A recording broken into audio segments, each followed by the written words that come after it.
colocar Deus uma palavra a cada um de nós aqui neste momento. Por favor, não vamos entregar o limão nas mãos de Deus porque ele já está. Só vamos pedir que Deus use mais uma vez uma palavra para falar conosco. Amado Deus e Pai, mais uma vez nós oramos em nome de Jesus, pedindo-lhe, Senhor, que o Senhor venha, Pai querido, falar nos nossos corações. Senhor, segundo o teu querer, não segundo as nossas vontades. Porque, Senhor, se fosse por nós, Senhor, queremos ouvir uma palavra transcendental que viesse nos virar de cabeça para baixo. Mas estamos aqui para ouvir o que o Senhor tem para nós. E estamos prontos ao Senhor, com os nossos ouvidos aguçados para ouvir a tua voz, na instrumentalidade do teu Filho. Usa-o conforme o Senhor já tem usado, de muitas formas e de muitas maneiras. Assim nós cremos que o Senhor se manifestará em nome de Jesus. Graças a Deus. A paz do Senhor, irmãos. Amém? Nós louvamos a Deus por poder retornar aqui. Não é? Terceira vez que o Senhor nos permite estar aqui com os irmãos. A segunda vez já falando, ministrando num culto de família. Grande é a responsabilidade. Porque para nós falarmos de família, nós precisamos ter a nossa família no altar do Senhor. Eu louvo a Deus, obrigado, pastor Walter. Louvo a Deus pela tua vida. E quando eu cheguei aqui, o Senhor estava ministrando a igreja como pai, como pastor, como homem de Deus. Isso me alegra o coração. E da outra vez que eu estive aqui, o Senhor também estava ministrando. E casou da outra vez e casou hoje com aquilo que Deus colocou no meu coração. Isso quer dizer que Deus ele está em sintonia com o seu povo. Obrigado, irmãos, irmão Júnior, irmão Roberto, os demais irmãos, companheiros de ministério, companheiros nessa luta, que estão militando aí na obra do Senhor. Eu quero que você abra a tua Bíblia, no livro de Josué, texto bastante conhecido, capítulo de número 24, versículo de número 15, é a palavra que o Senhor colocou no meu coração, para poder compartilhar com a igreja nesta noite, porque ela falou ao meu coração nesses 2, 3 dias, depois que nós fomos convidados para estar aqui, e eu disse: Senhor, se é esta palavra, então fale comigo, porque eu também tenho família, eu também sou família, e vemos irmãos aqui, nós sendo abençoados por mais um ano de casamento. Se assim permitir o Senhor, o mês que vem, mês de maio, eu e a minha digníssima esposa estaremos completando 25 anos. Aleluia! 25 anos, irmãos, que Deus tem dado graça à irmã Cleonice. E eu louvo a Deus por isso. Aleluia! Acharam o texto, queridos? Amém? Olha o que diz a palavra do Senhor, capítulo de número 24, verso 15, do livro de Josué. Porém, se vos parece mal aos vossos olhos servir ao Senhor, escolhei hoje a quem servais. Se os deuses a quem serviram os vossos pais, que estavam da além do rio, ou os deuses dos amorreus, em cuja terra habitais. Porém, eu e a minha casa serviremos ao Senhor. Você pode repetir essa parte comigo? Porém, eu e a minha casa serviremos ao Senhor. Vamos dizer mais forte: porém, eu e a minha casa serviremos ao Senhor. Podemos assentar, queridos.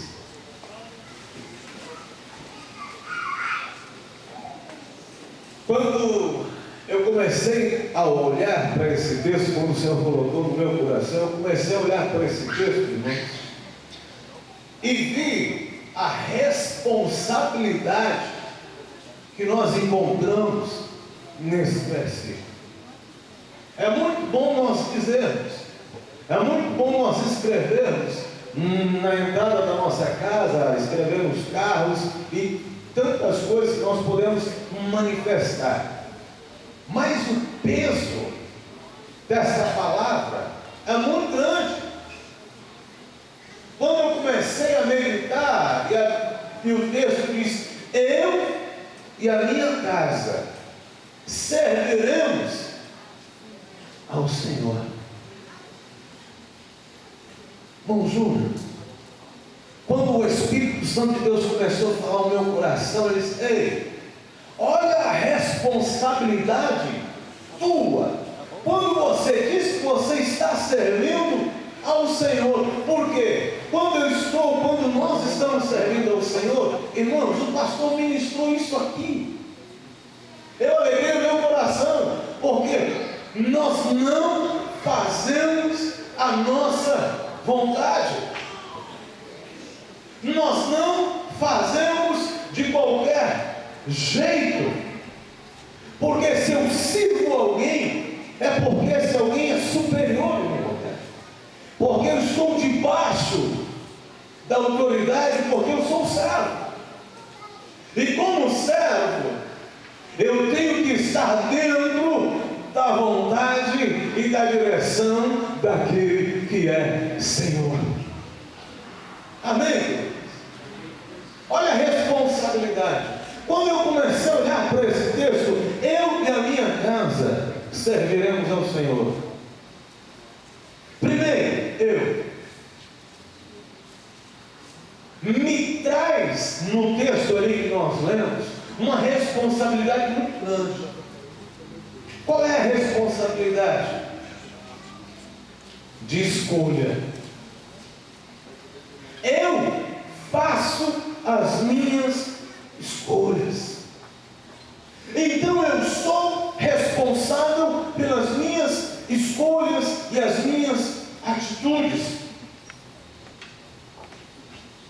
Quem sabe eu estou falando aqui nessa noite para alguém que poderia dizer: irmão, como eu gostaria de ter uma segunda chance. E se eu tivesse uma segunda chance, eu escolheria diferente. Se eu tivesse uma segunda chance, eu não teria lançado aquela palavra, porque aquela palavra ela machucou, aquela palavra ela magoou. Ah, como eu gostaria de voltar no tempo e teria feito diferente. Queridos, nós somos refém das nossas escolhas. Isso é bíblico. Paulo escreveu na igreja da Galácia, aos Gálatas, capítulo 6, verso 7, ele diz: não erreis, porque de Deus não se zomba. Tudo aquilo que o homem semear, certamente ceifará. Nós plantamos algo e vamos colher fruto daquilo que nós plantamos. Então entenda uma coisa nesta noite, irmão: casamento e família não é, nunca foi e jamais será loteria. Casamento e família é algo muito sério. Por quê? Não é ideia minha, não é ideia do pastor, não é algo que surgiu da igreja, mas surgiu lá do alto. É dele. E quando é dele, irmãos, eu e você, nós temos que fazer o melhor. Aleluia. Nós entendemos e precisamos entender isso, que não existe, queridos, família perfeita. Não tem. Convivência em família é difícil, mas a minha e a tua escolha no dia a dia pode melhorar isso, pode ou não pode? Amém? Nós podemos melhorar, nós podemos, irmãos, tirar experiências de algumas atitudes, de algumas coisas que passaram, que não deram certo, para fazer melhor.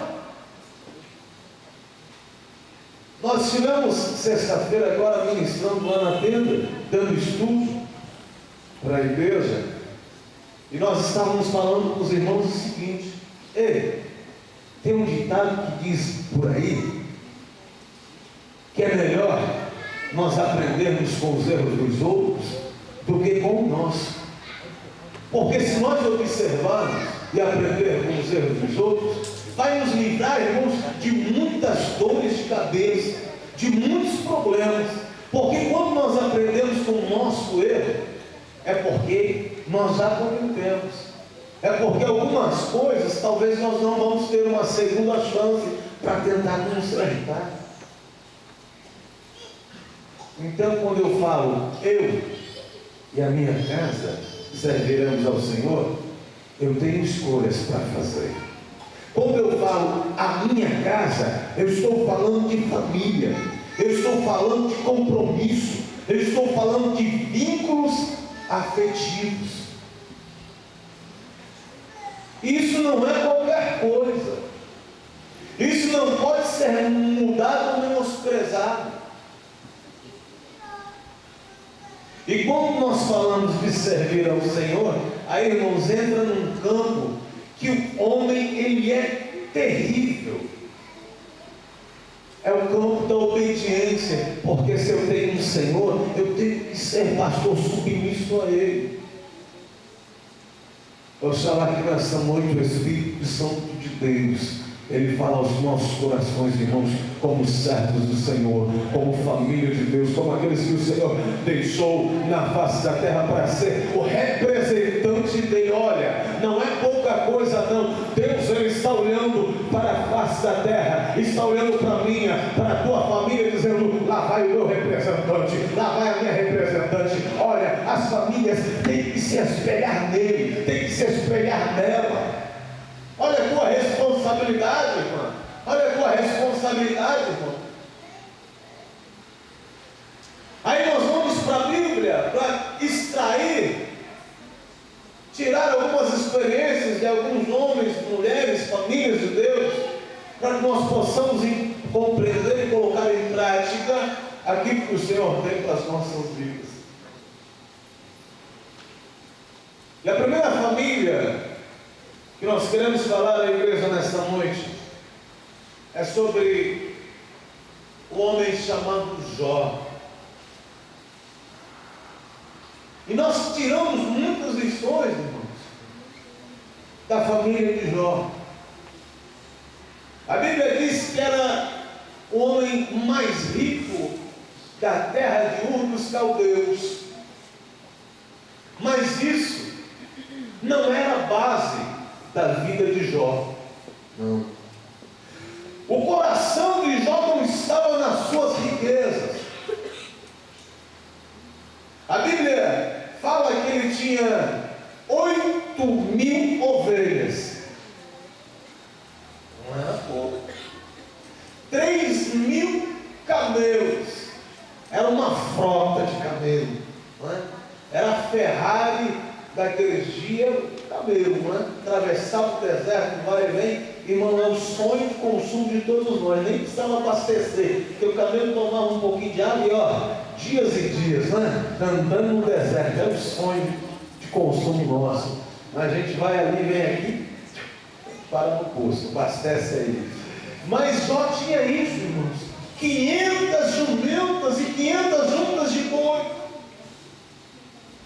Mas sabe o que alegrava o coração de Deus? Quando Deus foi dar testemunho de Jó, Deus não disse: olha lá o que Jó tem, o que Jó possui. Não. A Bíblia diz que Deus diz: olha lá o meu servo Jó, como ele é temente a mim. Aleluia. Ele é fiel, ele se desvia do mal. Aleluia. E ele é reto.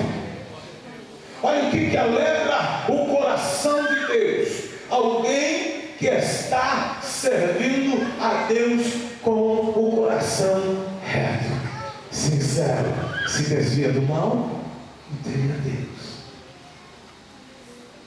E sabe o que nós começamos a olhar e ver na Bíblia? Que a escolha de Jó era agradar a Deus. A escolha de Jó, irmãos, era ser sincero e fiel como o Senhor. E a Bíblia diz que Jó tinha 10 filhos, 7 homens e 3 mulheres. Mas o que Jó fazia? Mesmo tendo tantas atividades, porque para cuidar de tudo não era fácil, Jó ele não deixou em segundo plano a sua família. A Bíblia diz que Jó, os filhos se reuniam para banquetear, para festejar, e chamava as suas irmãs para estar com ele. A primeira coisa que nós aprendemos aqui é que Jó ensinava os filhos a ter comunhão. Porque quando eles festejavam, eles estavam juntos. Quantas famílias hoje, irmãos, que já perderam a comunhão? Quantas famílias hoje que já não têm o prazer, o privilégio de sentar à mesa, estar juntos? E quando nós falamos de família, nós falamos de família de sangue, que tem pessoas que se odeiam ao ponto de não suportar, pastor, de olhar um para o outro. Família de sangue, não tem mais comunhão, não tem mais prazer de estar junto. Mas Jó, ele fazia questão de ensinar os seus filhos a ter comunhão. Segundo, Jó colocou no seu coração que toda vez que os seus filhos se reunissem, ele preparava altar de sacrifício a Deus, porque ele dizia: quem sabe os meus filhos porventura pecaram contra Deus, e eu preciso apresentar sacrifício a Deus, para que a ira de Deus não se acenda contra os meus filhos. Sabe o que nós aprendemos aqui? Jó, ele não somente simplesmente falava, mas ele tinha atitudes. Ele fazia, porque para dar exemplo, irmãos, nós precisamos fazer. O que Paulo escreveu na primeira carta aos Coríntios, capítulo 11, verso 1? Sede meus imitadores, como sou eu de Cristo. Eu faço. Pode olhar para mim, pode fazer o que eu faço, pode seguir, que você não vai se arrepender. Quantas famílias hoje estão destruídas, e que infelizmente o pai não pode falar para o filho: faz o que eu faço. Tem gente que é assim, olha, faz o que eu falo, o que eu digo, mas não faz o que eu faço. Não é assim? Porque o seu testemunho não serve, porque aquilo que ele faz, irmãos, está fora daquilo que agrada ao Senhor. Onde eu trabalho, entrou uma jovem num determinado setor lá para trabalhar, e eu comecei a observar o linguajar dela. Duas palavras que ela pronunciava, uma era palavrão. Mas uma moça, uma menina com 20, 21 anos de idade, eu falei: meu Deus, que coisa terrível. E aí passou-se o tempo e ela com aquele ar. Essa semana eu entendi o porquê do linguajar dela. Ela estava conversando com os rapazes ali, e ela disse em um determinado momento: olha, lá na minha casa, a minha mãe, eu fui fazer tal coisa, a minha mãe não gostou e a minha mãe já soltou um palavrão. Eu disse, olha aí, olha a origem.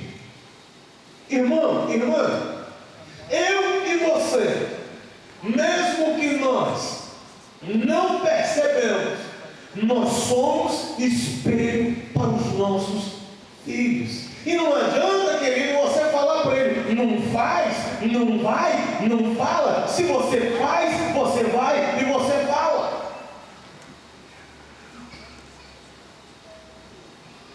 Quer que o teu filho vai bem?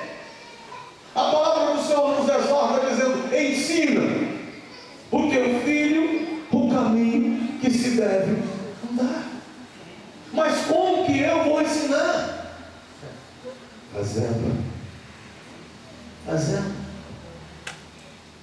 E essa lição, Jó, ele deixava para os filhos, olha como é que faz. Eu não sei se pegou, mas eu estou apresentando algo ao Senhor. Aleluia.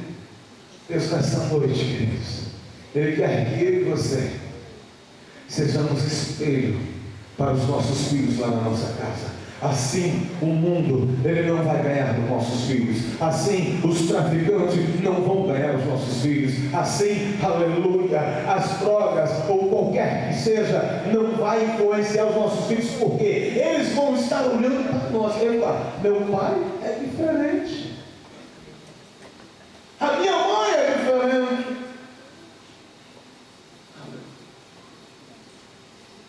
Mas nem por isso, quando eu e você, nós estamos, irmãos, fazendo tudo certo, vai deixar de haver adversidade. Nem por isso. Quando nós olhamos para a Bíblia, no capítulo 7 de Mateus, a partir do versículo 24, 25, 26 e 27, a palavra do Senhor, ela nos traz uma lição muito forte. E um certo dia, eu estava caminhando no calçadão da minha cidade, lá no norte do Paraná, a cidade de Londrina, e deparei com uma irmã. Ela estava preocupada. Ela disse, irmão, quanto mais eu estou envolvido com as coisas do Senhor, mais tu está vendo. Eu disse, o Espírito Santo de Deus disse ao meu coração, disse para ela, eu disse para ela, irmã, sabe o que a Bíblia diz? Mateus capítulo 7, no versículo número 26, que o Senhor Jesus, Ele está dizendo que o homem insensato é aquele que ouve as suas palavras e não as pratica. Ele é comparado com um homem que edificou a sua casa na areia. Nós estamos falando de família. Casa fala de família. O alicerce estava na areia. Quem sabe alguém olhava de fora para dentro, ou olhava a estética da casa, podia dizer, casa linda. Como eu gostaria de ter uma casa dessa. Quem sabe eu gostaria de habitar nela. Mas o seu alicerce estava na areia. Aí a Bíblia diz que veio a chuva, desceram os rios, bateu o vento, e grande foi a sua ruína. Mas no versículo anterior, ele diz que o homem prudente, ele edifica a sua casa na rocha. Aí o que o Espírito Santo disse para eu falar para ela? Irmã, não é porque a casa está edificada na rocha deixar de vir a chuva, que não vai descer os rios, que não vai soprar o vento. Vai, querido. Quem sabe alguém nessa noite está passando por esse processo e está dizendo: irmão, eu não sei até quando eu vou suportar, porque a chuva está vindo, o vento está soprando, os rios estão descendo contra a minha casa, e eu não sei até quando eu vou aguentar. Eu quero dizer nesta noite: você vai aguentar. Sabe por quê? A tua casa está edificada na rocha.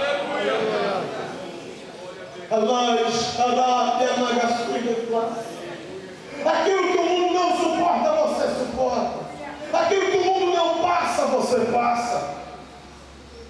Porque você, irmão, tem uma segurança.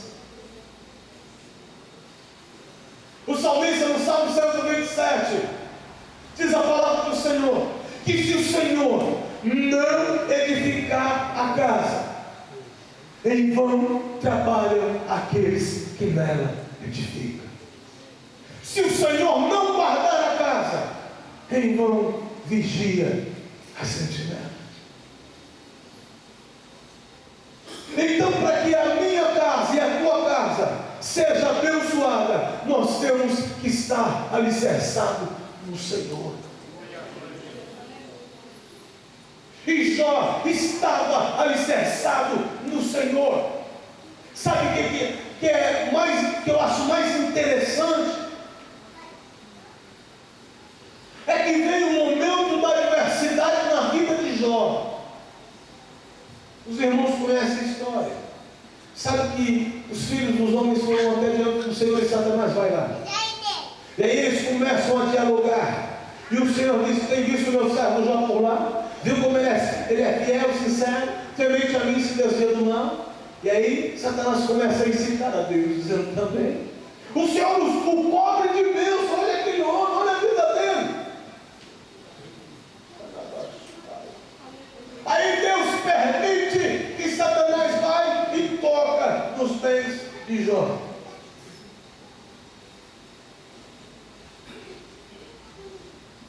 Quando ele desce mais do que depressa, os filhos estavam reunidos numa casa e veio o vento do norte, o vento do sul, e bate contra ela, derrubou a casa, morreram os 10 filhos de Jó.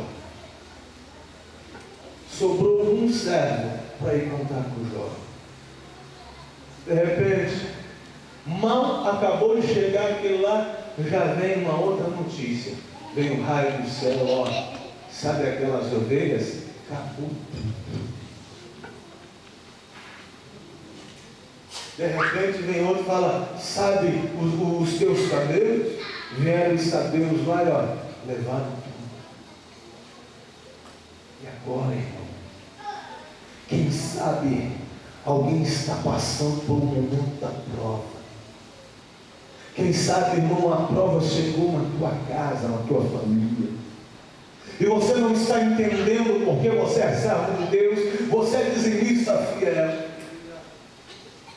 você é crente fiel, e não sabe o que está acontecendo aí. Aguenta aí, que tem mistério de Deus para a tua vida nesta noite. Você crê nisso? Aleluia.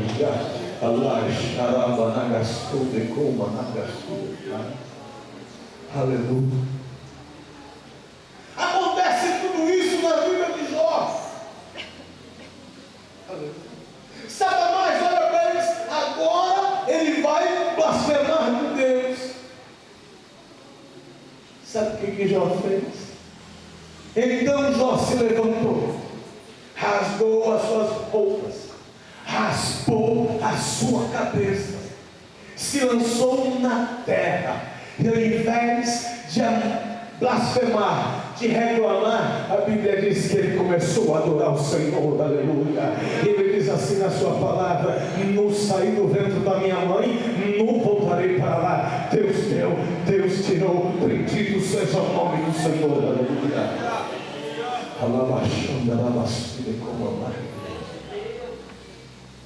Satanás, irmãos, não desistiu, foi até Deus novamente, e Deus disse: ei, viu como meu servo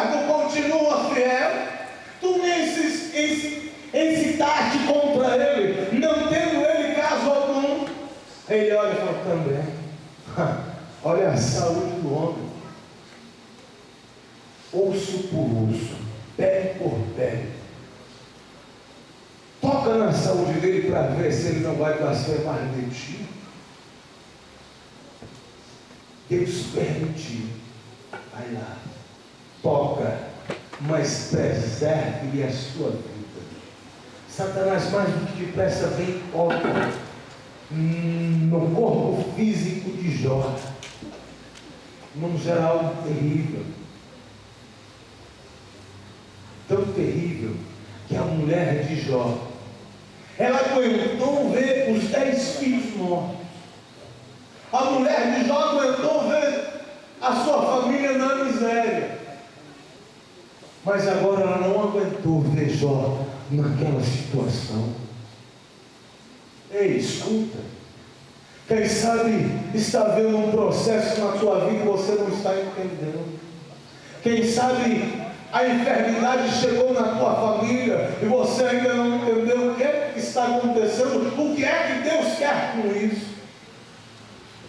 Aleluia. Aquela mulher, ela ficou tão abalada. E às vezes, irmãos, nós pregamos e dizemos: olha lá, no tempo da bênção, estava lá, estava junto, estava tudo bem, mas agora na prova, ela resolveu abandonar Deus. Não, irmão. Tem momento na nossa vida que a prova, a luta é tão grande que nós não aguentamos. Só Deus sabe a visão que aquela mulher tinha de ver o seu marido da forma que ele estava, de chagas do topo da cabeça até a planta dos pés. A alternativa dela foi dizer: ó, esquece. Jó já tinha pedido a Deus, segundo os historiadores, por 30 vezes, para que Deus tirasse aquilo, ou até mesmo que Deus o levasse. Mas aquela mulher disse: Jó, amaldiçoa esse teu Deus e morre. Sabe o que eu aprendo aqui, irmãos? Que a fé de Jó não estava nem na sua riqueza, nem nos seus filhos, e nem mesmo na sua saúde, mas a sua fé estava ligada em Deus. Satanás, ele veio, ele arrancou a família. Satanás, ele veio, ele arrancou a prosperidade, porque ele era um homem próspero, arrancou a sua riqueza. Satanás, ele veio, arrancou a companhia da sua esposa. Mas Satanás, ele não pôde arrancar aquilo que estava dentro do coração de Jó, que era a certeza de que ele servia ao Deus vivo. Porque no capítulo 19, versículo 25, no livro de Jó, ele escreve dizendo: eu sei que o meu Redentor vive, e por fim se levantará sobre a terra. Aleluia. Ele tinha essa convicção. Mas tudo isso que já tinha, irmãos, de experiência com Deus, ainda faltava algo que ele tinha no seu coração. Quem sabe Deus está te provando, quem sabe Deus está trabalhando na tua família, porque ainda falta algo, porque Ele quer mais. Aí no capítulo 42, versículo de número 2, a Bíblia diz que Jó lhe profere essas palavras dizendo: eu sei que tudo podes, nenhum dos teus pensamentos pode ser impedido. Mas aí vem o verso 5, que ele diz: com os meus ouvidos te ouvia, mas agora com os meus olhos eu te vejo. Aleluia, agora está completo. Agora eu estou vendo o Senhor. Agora eu posso morrer em paz, porque eu só ouvia falar. Alguém um dia chegou e falou dele, mas agora os meus olhos estão contemplando. Aleluia. Fica lá baixado. Quem sabe Deus, Ele quer te levar a algo, a uma experiência maior. Quem sabe Deus está permitindo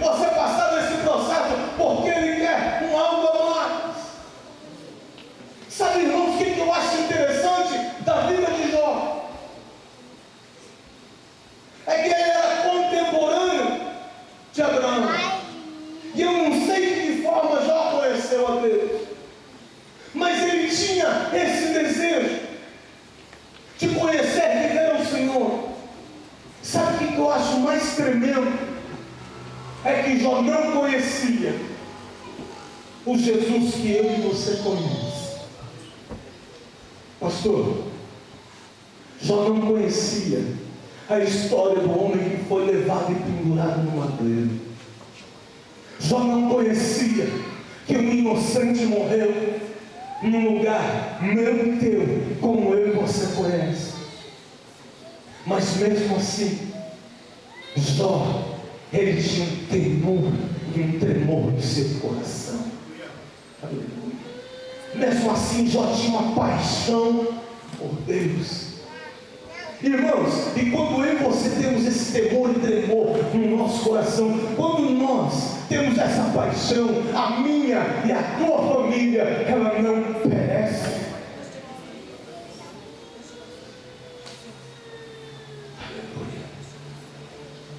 Aleluia. Porque quando os amigos, pseudo-amigos de Jó, foram ver, falar com Jó, e viram a situação de Jó, durante 7 dias eles não falaram nada, tamanha era a prova de Jó.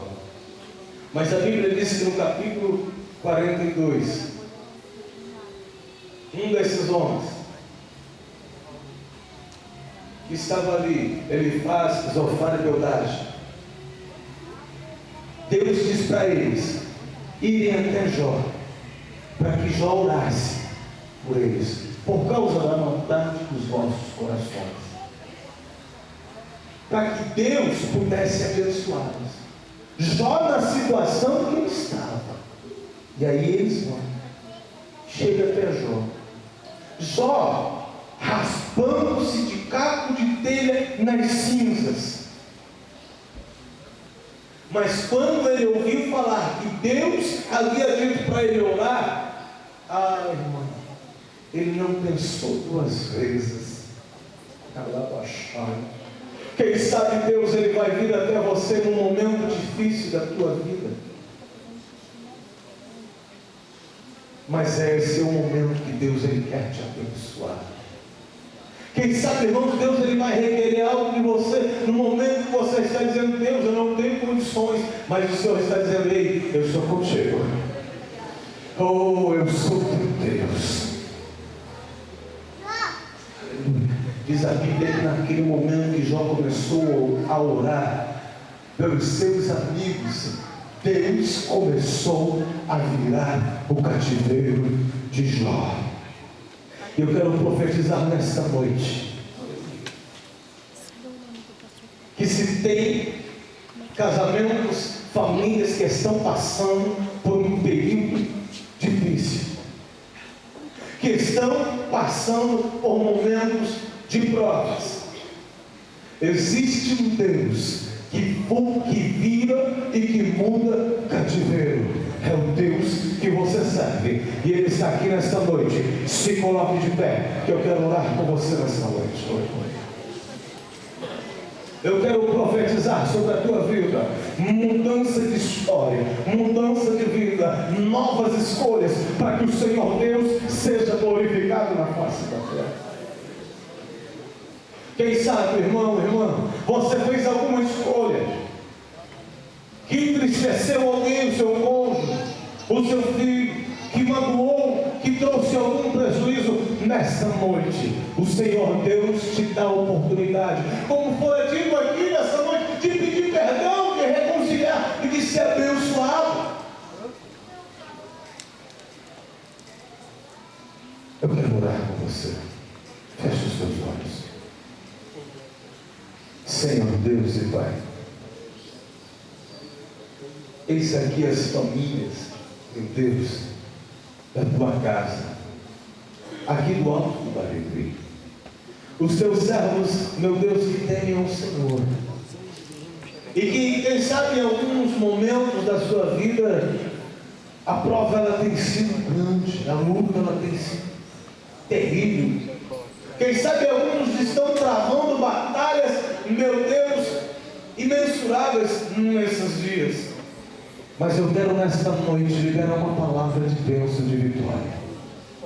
Que tu és Deus que muda, que tu és Deus que sonda o coração, que tu és Deus que dá uma segunda oportunidade de escolha. Por isso, Deus, trabalha no coração do teu servo e da tua serva. Permita, Senhor, que eles possam achar um meio, meu Deus, de se perdoarem, de pedir perdão, de estar em comunhão, de estar, meu Deus, vivendo essa graça, essa alegria, esse presente do Senhor que é a família. Meu Deus, que a glória do Senhor permaneça sobre este lugar, sobre estas famílias, sobre estas vidas, e que nós possamos aprender com o teu servo Jó, meu Deus, e sermos exemplo para os nossos filhos e para a sociedade. É o que nós te pedimos e agradecemos em nome de Jesus. Você pode dizer amém? Você pode dizer graças a Deus? Que Deus abençoe os irmãos em nome de Jesus.